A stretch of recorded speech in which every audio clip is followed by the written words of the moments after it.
O despacho insere-se numa atitude que começou na declaração do Primeiro-Ministro, que é uma atitude de revanchismo contra os portugueses, já nem é sequer contra o Tribunal Constitucional.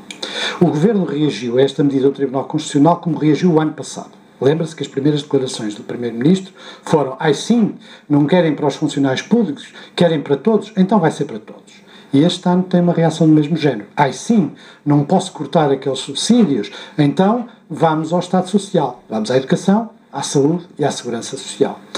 E este tipo de discurso que está presente no despacho, é por isso que o despacho é relevante, porque o despacho tem como considerando que se destina a criar um clima de dramatização em relação à decisão do Tribunal Constitucional, dizendo, ai sim, o Tribunal Constitucional decidiu nestes termos, pois então vamos bloquear todas as despesas do Estado até a uma decisão global do Conselho de Ministros. Tanto pode ser por meses, porque a gente nunca sabe quando é que o Governo dá uma data, se a cumpre ou não. Faço lembrar que os cortes de 4 mil milhões eram para ser anunciados em fevereiro, já vamos em abril, mas provavelmente é para 3 ou 4 dias. O despacho, não é o conteúdo útil do despacho é bloquear o Estado. E é evidente que o próprio Governo sabe que aquilo não pode ter continuidade. Não pode ter continuidade porque há uma miríade de despesas que não são as grandes despesas, mas as pequenas despesas, que são despesas de funcionamento normais de uma instituição. E quando se bloqueia, ou quando se suspende, ou quando se obriga a pedir autorização ao Ministro das Finanças para comprar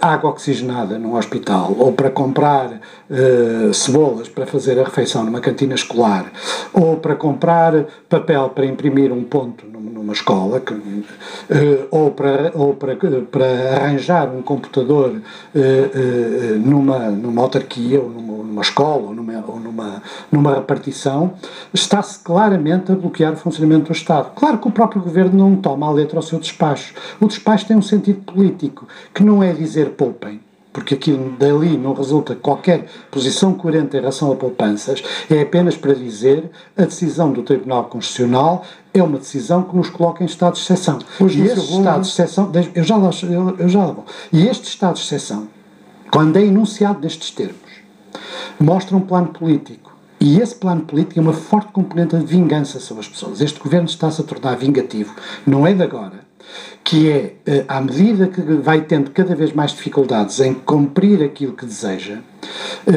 vinga-se em todos aqueles que lhe criam obstáculos. Porque vamos ser muito claros, o desastre da política económica deste governo já existia antes da decisão do Tribunal Constitucional. A crise do déficit já existia e do orçamento já existia antes do Tribunal Constitucional. O caminho para um novo resgate já existia antes da decisão do Tribunal Constitucional. A ilegalidade que correspondeu ao orçamento é de responsabilidade do Governo e é, evidentemente, anterior à decisão do Tribunal Constitucional. Mas o mais grave disto tudo é a atuação concertada entre o Governo e a Troika. A atuação concertada entre o Governo e alguns ministros das Finanças europeus. Ou seja, é preciso que as pessoas compreendam como é que funciona o Estado. É assim que interpreta as reações dos credores, é assim que eu interpreto as reações. Ou seja, como um instrumento concertado, no sentido de criar uma pressão sobre os portugueses, sobre os políticos portugueses, sobre as instituições portuguesas, para garantir que o Governo possa fazer aquilo que há muito tempo deseja, que é aplicar o Plano de Fundo Monetário Internacional, que foi feito em conjumento entre o Governo e o Fundo Monetário Internacional. Por outras palavras, são declarações a pedido, é isso? Posso as produzidas no estrangeiro? As pessoas têm que ter consciência como é que funciona, como é que as coisas funcionam na prática. Por exemplo, ninguém pode acreditar que o Governo ficou surpreendido na sexta-feira com a deliberação do Tribunal Constitucional, que conhece há bastante tempo, pelo menos as suas linhas gerais, por uma razão muito simples. Não é possível que o Governo não se tivesse informado, que não se lhe tivesse sido dado conhecimento, mesmo que por via informal, seja pelos juízes nomeados pelo PSD, seja pelas conversas informais, que é natural ter-se a esse nível. O Governo há muito tempo que conhece os passos fundamentais da decisão do Tribunal Constitucional. Não teve surpresa nenhuma, teve todo o tempo a preparar a resposta e quando diz que não tem plano B, de facto não tem plano B, tem o plano A. Isto é uma nova versão do plano A. E em relação à Europa, vamos ser claros. As relações com a Troika são diárias, contínuas. O gabinete do Ministro das Finanças e o Ministro das Finanças falam todos os dias, de manhã, tarde e à noite. O gabinete do Secretário de Estado de Moedas fala todos os dias, de manhã, tarde e à noite. A comunicação entre as autoridades portuguesas a este nível, com o Banco Central Europeu, com a Comissão Europeia, com Durão Barroso e a sua equipa, com o comissário responsável por esta matéria e com o Fundo Monetário Internacional são contínuas. São contínuas. Se é verdade que o Governo tem, como alega, e nós sabemos que sim, boas relações com todas estas instituições, não se compreende que estas instituições pudessem fazer declarações públicas pressionando o governo português sem ter o consentimento do governo português. Pedido, portanto, são ou a pedido do governo português.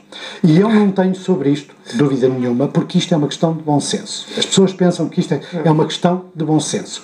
O que se está a passar é um jogo muito perigoso entre a Troika, o Ministro Alemão das Finanças, Vítor Gaspar e Passos Coelho, pelo menos estas partes e Durão Barroso, um jogo muito perigoso que é utilizar a pressão externa, dizendo, sim, vocês não fazem isso, a gente corta-vos os financiamentos. E um jogo interno que é, estão a ver, nós não temos nenhuma alternativa se não aplicar mais cortes e se não perseguir esta política. Ou seja, nesta matéria, o Governo está a funcionar contra os interesses nacionais. O Ministro das Finanças alemão é amigo do Ministro das Finanças português. Eles sabem muito bem aquilo que cada um pensa. Os homens da Troika sabem melhor do que ninguém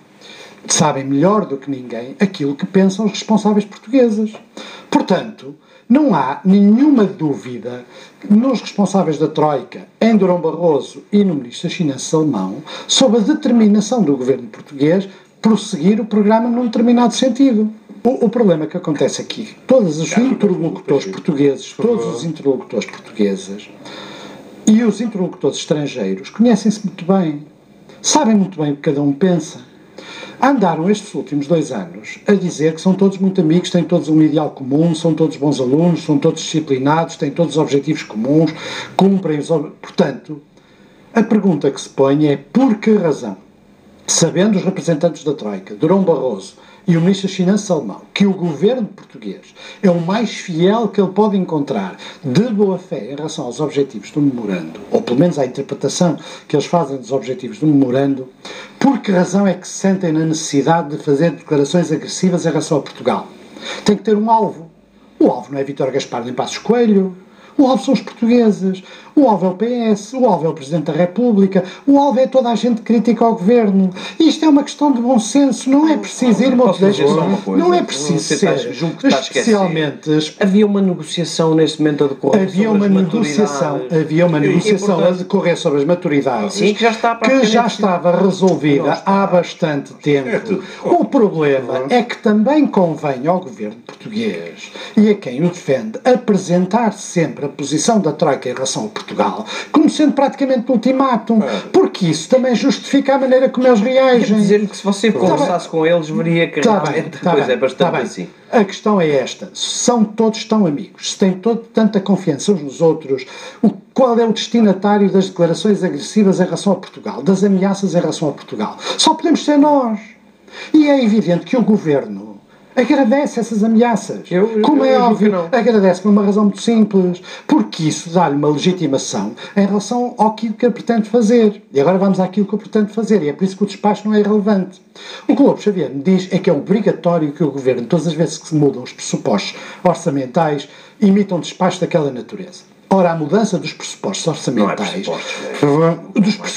das linhas gerais do orçamento, são variadíssimas. O ano passado, por exemplo, esperava-se que a privatização da ANA fosse incluída no orçamento e não foi incluído no orçamento nos objetivos do déficit. O que é que acontece? Acontece que este despacho não é um despacho normal. Destina-se a assegurar uma linha que o governo de chantagem sobre as pessoas, que é: vocês não fazem o que a gente quer, não aceitam os cortes que nós pretendemos, não há dinheiro. E desse ponto de vista a Troika e o governo português dizem a mesma coisa. E desse ponto de vista, isto destina-se a que exatamente as pessoas sejam colocadas entre a espada e a parede e aceitem o programa de cortes que aí vem. E o programa de cortes que aí vem, para além de provavelmente também em muitos aspectos ser inconstitucional, é de novo um plano de austeridade, ou seja, é de novo a mesma resposta, com os mesmos resultados, e o Governo está a utilizar as vicissitudes que tem atravessado para legitimar esse plano junto dos portugueses. E é por isso que, desse ponto de vista, se tem comportado não como um Governo nacional na defesa dos interesses nacionais e na defesa dos interesses portugueses, dos portugueses, e tem aceito uma política de chantagem e de revanchismo.